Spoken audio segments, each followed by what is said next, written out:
I think it was Christmas shopping. We ran into each other in one of the stores. Yes, we were both... Innuendo between you and the chimpanzee? Yes. Johnny Carson had interviewed almost everyone Hollywood could send his way. Actors, singers, politicians, comedians, he had seen it all. Nothing seemed capable of shaking the man who ruled late-night television with a smile and a perfectly timed joke. But there was one thing even Johnny Carson couldn't always control. His composure. Because when certain women walked onto that Tonight Show stage, something strange happened. The legendary host who could make millions of people laugh suddenly struggled to find his words. His eyes wandered. His hands became restless. And sometimes, even the king of late night seemed to forget what he was supposed to say next. These weren't random guests. They were 6 of the most famous and glamorous women of their generation, women whose presence alone could change the entire atmosphere of the studio.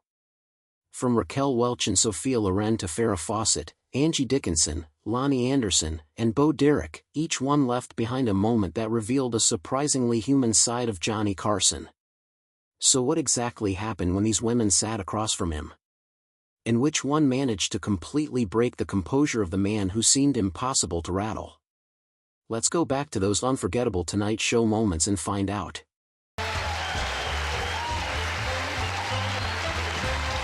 Bo Derek was the final name Johnny Carson remembered when he looked back on the women who had managed to completely break his legendary composure.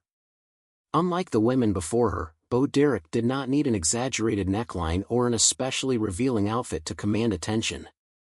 Her appeal came from something much simpler, a strikingly balanced, athletic beauty that had already made her one of Hollywood's biggest sensations. It was the end of 1979, and America was captivated by the movie 10. Bo Derek had suddenly become a worldwide phenomenon. Her appearance in the film, especially her distinctive hairstyle and effortless beachside presence, turned her into an instantly recognizable star. Her beauty became part of popular culture almost overnight, and naturally, The Tonight Show wanted her as a guest. When Bo Derek finally walked onto The Tonight Show stage, the atmosphere changed immediately. She wasn't dressed in an outrageous costume or trying desperately to attract attention. Instead, she wore a simple, sporty outfit that complemented her figure and gave her an effortless confidence. The audience reacted immediately, but Johnny Carson's reaction was even more noticeable. Carson was normally the man who controlled the room. He could handle unexpected guests, difficult interviews, and live television mistakes without losing his rhythm. But when Bo Derek approached his desk, that familiar confidence seemed to disappear. He stood to greet her, but for a moment, he appeared completely caught off guard. The greeting that normally came so naturally seemed to vanish from his mind. He reached out to shake her hand while struggling to maintain his usual composure. Bo Derek, meanwhile, remained remarkably calm. She smiled, walked toward the guest chair, and sat down with the relaxed confidence of someone who knew exactly how much attention she commanded. Carson returned to his desk and tried to recover. He picked up his pencil, glanced down at his question card, and attempted to continue as though nothing unusual had happened. But something was clearly different. His rhythm was gone. He began asking questions, yet his delivery lacked the effortless confidence audiences were accustomed to hearing from him. There were pauses. There were awkward moments. At times, he seemed to lose his train of thought entirely. The audience noticed. A few laughs began spreading through the studio as Carson struggled to regain control of the interview. And that was what made the moment so entertaining. Bo Derek wasn't doing anything particularly dramatic. She simply remained composed while the normally unshakable host struggled to find his footing. Carson tried humor to rescue himself. He attempted to return to his usual quick-witted style, but even his jokes seemed less confident than normal. The more relaxed Bo Derek appeared, the more obvious Carson's awkwardness became. Then came another uncomfortable pause. Carson looked down at his notes, but instead of immediately continuing, he seemed momentarily lost in thought. The audience laughed again. He finally looked toward Ed McMahon, almost as if silently asking his longtime colleague for help. Ed McMahon understood exactly what was happening and laughed. That reaction made the moment even funnier. The powerful host who could normally control thousands of people with a single joke had suddenly become the subject of the joke himself. Bo Derek answered the questions calmly, never appearing embarrassed or uncomfortable. Her quiet confidence only made Carson's struggle more obvious. She didn't need to dominate the conversation. Her presence alone had changed the dynamic of the interview. For perhaps the first time that evening, Johnny Carson wasn't completely in control of the room. And that was precisely what audiences found fascinating. The interview eventually moved toward its conclusion. Bo Derek remained composed, smiling as she answered Carson's questions, while the host slowly recovered his professional rhythm. When the director finally called the segment to an end, Bo Derek stood, smiled toward the audience, and headed toward the wings. Carson remained behind his desk for a moment. The tension was finally gone. He had survived another interview, but the audience had witnessed something they rarely saw from the legendary host: hesitation, nervousness, and a brief loss of his famous composure. Years later, that was what made the memory stand out. Bo Derek didn't need to overpower Johnny Carson with words or theatrics. Her calm presence and extraordinary screen-era appeal were enough to make one of television's most confident hosts suddenly seem almost speechless.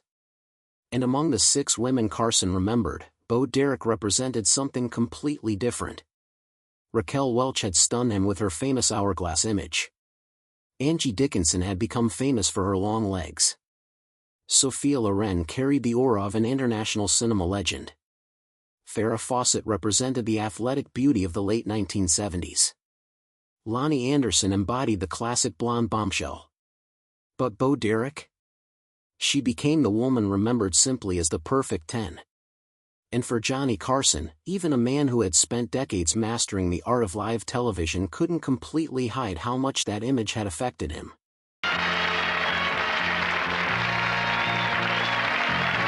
Farrah Fawcett was the 4th woman Johnny Carson remembered when he looked back at the stars who had managed to completely disrupt his legendary composure.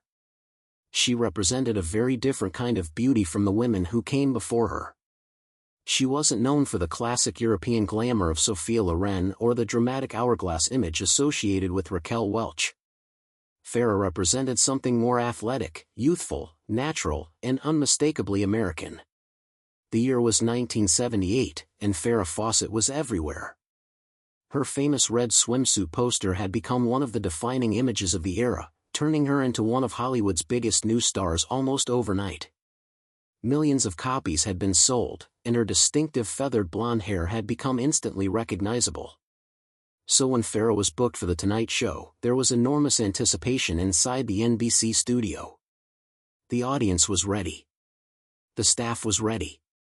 And Johnny Carson was waiting behind his familiar desk, prepared to welcome another celebrity as professionally as he had welcomed thousands before her. Then the curtain opened. Farrah Fawcett walked onto the stage with her unmistakable smile and signature blonde hairstyle. Instead of wearing an elaborate evening gown, she appeared in a simple, fitted blouse that immediately drew attention. Carson watched her approach. For a moment, he looked completely composed. Then she reached his desk. His expression changed. The legendary host suddenly seemed unsure of himself. The greeting he had presumably delivered countless times before didn't come out with his usual confidence. He reached toward Farrah to shake her hand while trying desperately to maintain the professional image audiences expected from him. But the cameras were already rolling. Farrah walked toward the guest chair and sat down naturally. She seemed completely relaxed, while Carson returned to his desk and tried to regain control. He looked at his question card. Then he looked back at Farrah. He tried to begin the interview. But his delivery was noticeably different. His voice sounded stiff. His timing wasn't as sharp as usual. Instead of firing off the quick jokes audiences expected, he appeared distracted and slightly nervous. The audience noticed almost immediately. Carson tried to keep his attention on Farrah's face, but his concentration repeatedly slipped. He cleared his throat, ran his hand through his hair, and searched for his usual rhythm. The more he tried to appear normal, the more obvious his nervousness became. Farah, on the other hand, remained completely comfortable. She smiled. She laughed. She answered his questions naturally. There was no sign that she was intimidated by the legendary host sitting across from her. And that confidence made Carson's situation even more obvious. At one point, his familiar pencil became another casualty of the moment. His hands weren't as steady as usual, and the small mistake immediately became part of the entertainment. The audience laughed. Carson laughed too, but the moment revealed something unusual. The man who normally controlled every second of a live interview was struggling to control himself. He attempted to recover by making jokes. That was Carson's greatest weapon. Whenever something unexpected happened, he could normally turn it into comedy within seconds. But this time, even his humor sounded forced. He was trying to hide his nervousness behind jokes. Farah simply continued talking. Her relaxed attitude created a strange contrast. The more comfortable she became, the more uncomfortable Carson appeared. He kept adjusting himself behind the desk. He cleared his throat. He ran his hand through his hair again. He glanced at his notes and then back at his guest. The audience continued enjoying every second of it. They weren't watching a normal celebrity interview anymore. They were watching Johnny Carson struggle to maintain the legendary composure that had made him one of television's most powerful personalities. And Farrah Fawcett didn't have to say anything outrageous to create that reaction. Her presence was enough. The interview continued, but Carson never fully recovered the effortless confidence he normally displayed. His sharp timing seemed to disappear whenever he became distracted, forcing him to rely on awkward humor instead. Eventually, the segment came to an end.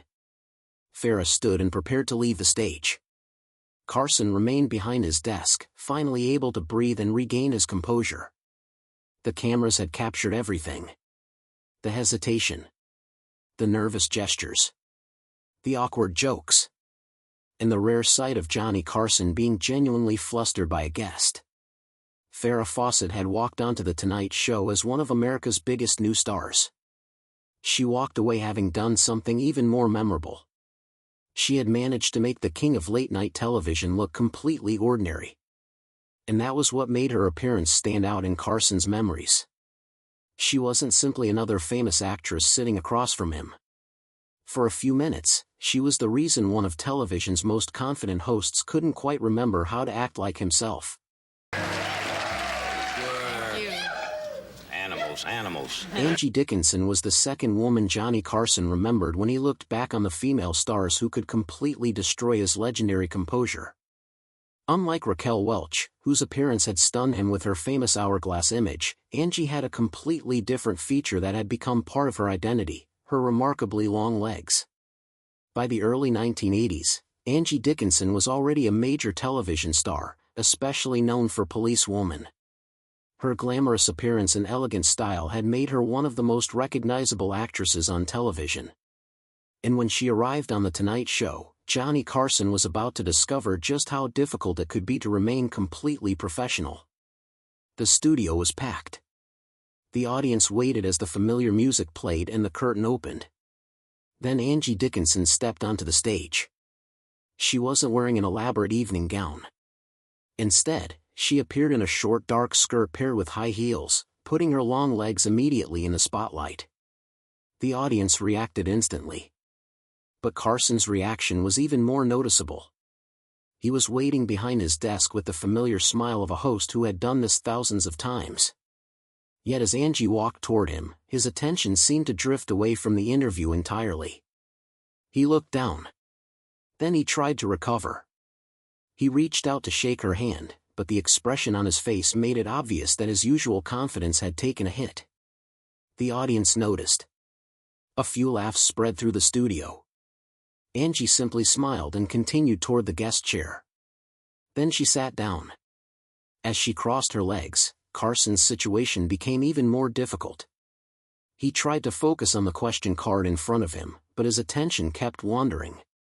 He leaned forward slightly. He attempted to continue the interview. But once again, his delivery wasn't the same. The normally effortless host began stumbling over his words. His familiar pencil tapping returned as a nervous habit. He appeared to be searching for the right words while the audience watched the entire situation unfold. Instead of immediately discussing Angie's career, Carson couldn't resist commenting on her appearance and the unusually short skirt. That only made the audience laugh harder. Angie Dickinson didn't appear embarrassed. She seemed completely comfortable with the attention. She smiled confidently and answered Carson's teasing with the same calm attitude she had maintained since walking onto the stage. Then she changed her sitting position. She crossed her legs in the opposite direction. Carson suddenly stopped talking. The audience caught the reaction immediately. He tried to continue. Then Angie moved again. And once more, Carson seemed to lose his train of thought. At that point, the interview had become almost as much about Carson's reactions as it was about Angie Dickinson herself. He looked toward Ed McMahon. Ed immediately understood what was happening. He laughed. Carson tried to recover by taking a drink of water. He adjusted himself behind the desk and attempted to return to the interview. But the audience had already realized what made the moment so entertaining. Johnny Carson was struggling. The man who normally controlled the pace, the jokes, and the entire atmosphere of The Tonight Show suddenly couldn't maintain his usual rhythm. Angie, meanwhile, remained completely relaxed. She answered questions naturally and occasionally shifted her posture, while Carson repeatedly tried to regain control of the conversation. The contrast was almost perfect. She was calm. He was nervous. She was composed. He was fumbling. And millions of viewers were watching it happen live. Eventually, the interview reached its final moments. The director called for the segment to end. Angie Dickinson stood, smiled, said goodbye, and walked toward the wings. Carson watched her disappear behind the curtain. Then he finally leaned back in his chair. The pressure was over. He had survived another interview, but the cameras had captured something audiences rarely saw from him, a moment when his legendary confidence completely disappeared. Years later, that was what made the memories so amusing. Angie Dickinson hadn't needed a dramatic performance or an outrageous conversation to throw Carson off balance. Her presence, confidence, and famous long-legged image had been enough. For a man who had spent decades mastering live television, Angie Dickinson had managed to turn a routine celebrity interview into one of those rare moments when the host himself became the entertainment. And the audience loved every second of it. And not one came out good, because they said my nose was too long. Sophia Loren was the third woman Johnny Carson remembered when he looked back at the female stars who had managed to completely break through his legendary composure. But Sophia was different from the women who came before her. Her appeal wasn't built around one specific feature. She carried the kind of glamorous presence that had made her an international cinema legend. The year was 1979. Sophia Loren was already one of the most famous actresses in the world. She had spent decades becoming a symbol of Italian elegance, confidence, and timeless beauty. So when she was scheduled to appear on The Tonight Show, the atmosphere inside the NBC studio was already charged with anticipation. Johnny Carson was about to meet a guest unlike most of the celebrities who sat across from him.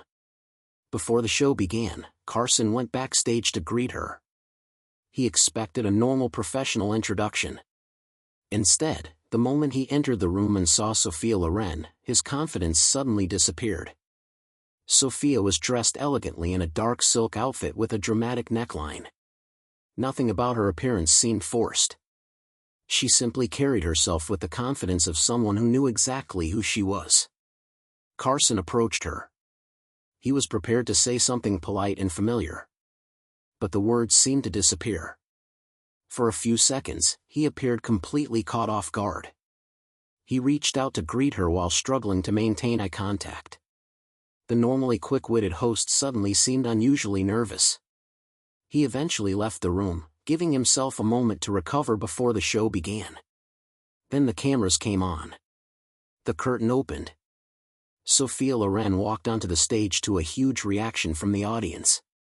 She smiled and made her way toward the guest chair with the effortless elegance that had become her trademark. Johnny Carson sat behind his desk. He tried to return to his normal television persona. But it wasn't working. He began the interview, yet his voice sounded quieter than usual. He tried to maintain eye contact with Sophia, but his attention repeatedly wandered. He would look at her face. Then, almost unconsciously, his focus would shift. He would quickly look back up. Then it would happen again. The audience began noticing. Small laughs started spreading through the studio. Carson knew exactly what they were laughing about. He tried to ignore it.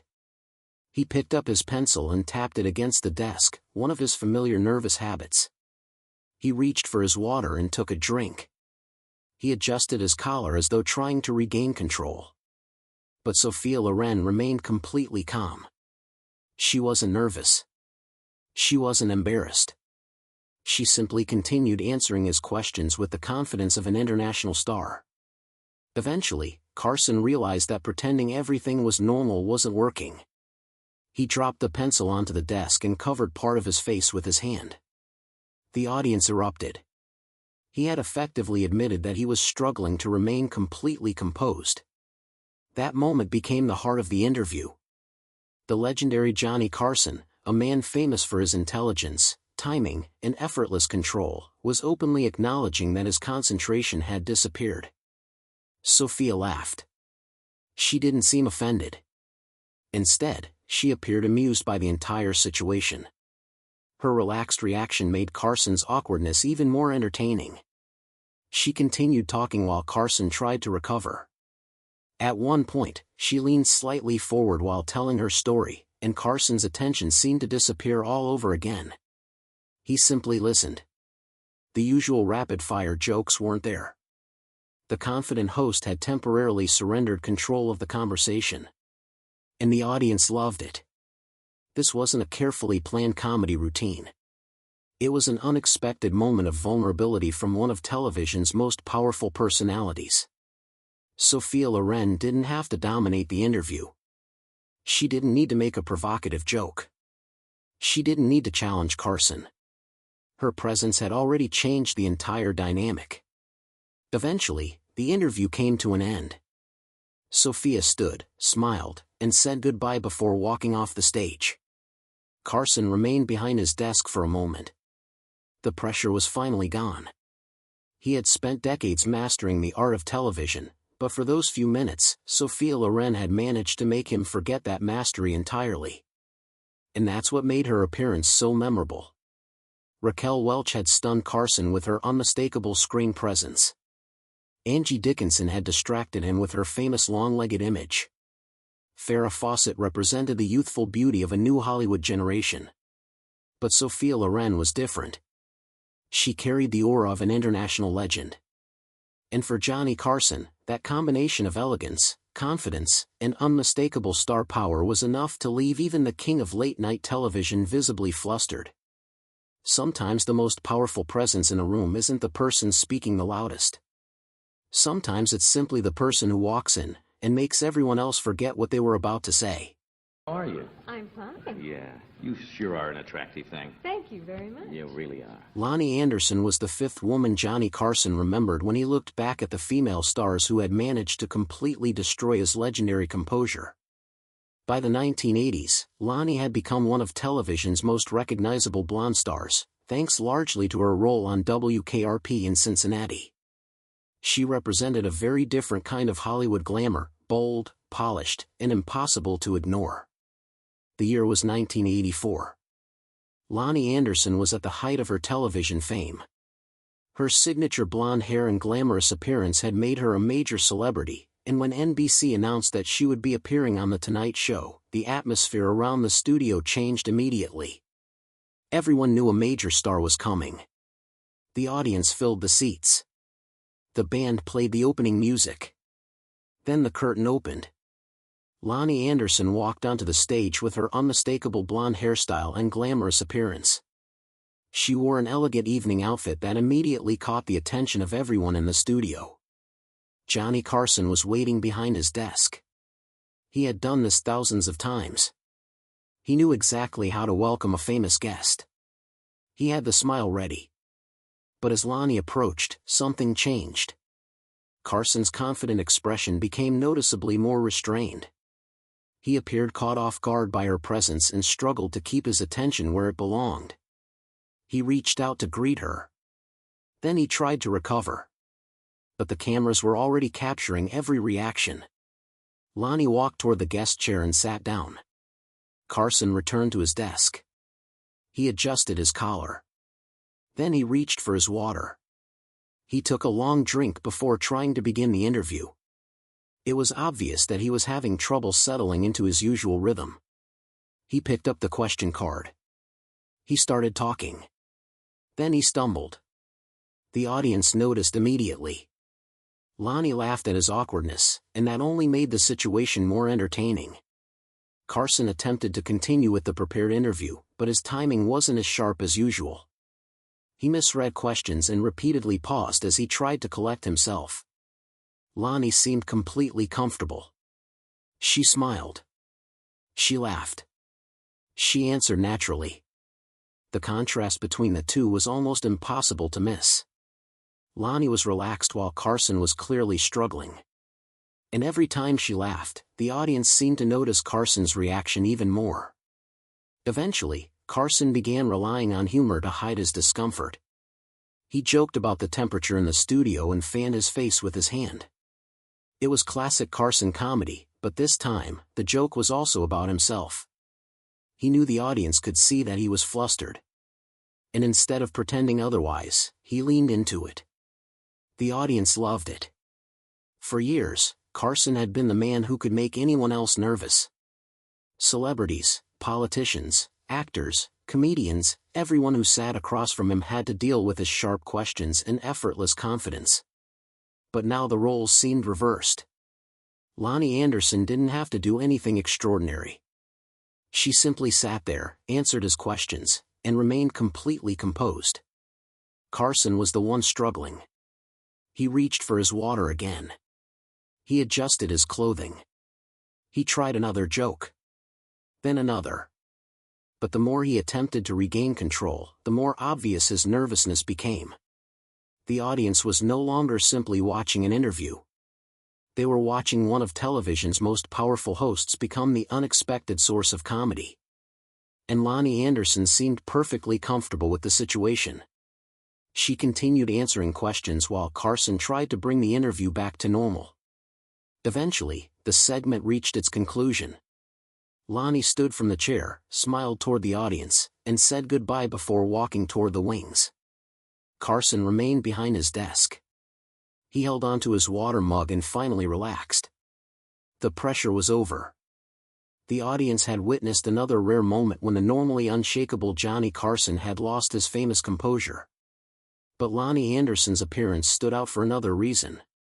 She represented the classic television bombshell of the 1980s, confident, glamorous, polished, and completely comfortable under the spotlight.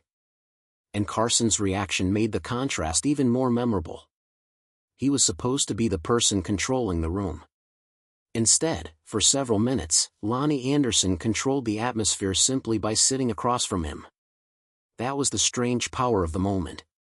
Johnny Carson could control a live television audience with a single sentence. But sometimes, all it took was the right guest walking onto the stage to make the king of late night forget his next line. And Lonnie Anderson had managed to do exactly that.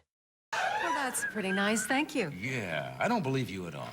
You don't? Yeah, you were, 4 years? Raquel Welch was the first woman Johnny Carson remembered when he looked back at the female stars who had managed to completely break through his legendary composure. In the mid-1970s, Raquel was already one of the biggest stars in Hollywood. She wasn't simply famous, she had become one of the most recognizable beauty icons of her generation. The year was 1976. Raquel Welch was appearing on The Tonight Show to promote a new project, and there was already a sense of anticipation throughout the studio. Everyone wanted to see the superstar walk onto the stage. Then the music began. The curtain opened. Raquel Welch stepped into the spotlight. She wasn't wearing an extremely revealing outfit. Instead, she appeared in a long-sleeved, high-necked dress. But the fabric was fitted closely enough to emphasize her unmistakable silhouette. The audience reacted immediately. Johnny Carson stood behind his desk, ready to deliver the kind of confident introduction he had performed countless times before. But as Raquel approached him, something unexpected happened. Carson froze. The prepared greeting seemed to disappear from his mind. He reached out to shake her hand, but his attention was clearly distracted. The audience noticed. Raquel smiled confidently and continued toward the guest chair. Carson returned to his desk and tried to recover his usual composure. He adjusted his tie, looked down at his question card, and prepared to begin. But his rhythm was gone.